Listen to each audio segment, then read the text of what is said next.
So all you need is some peanuts, dry roasted. Okay. Oh, yeah. So this is exactly what I'm gonna do. I'm not gonna put no seasonings in it until afterwards, and I'm gonna keep tasting it. Oh, I forgot to tell you, put it up on high. I've been feeling for a peanut butter jelly sandwich. I don't know where I got this from, either Amazon or I got it from Walmart. Are you creamy? Cause I feel like you are. Oh, you getting there? You getting there? You getting there? I'm gonna put on. Okay, look at it. Look at it. Okay. Add some sugar.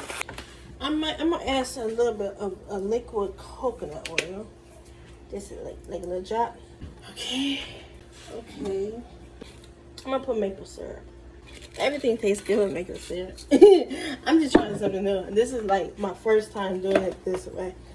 Kind of chunky still. All that says that. See, I told you. Maple syrup goes on everything. I'm gonna add a little more sugar, a little more maple syrup. That's what I'm gonna add. Taste while you cook. Oh my God! It really tastes like peanut butter.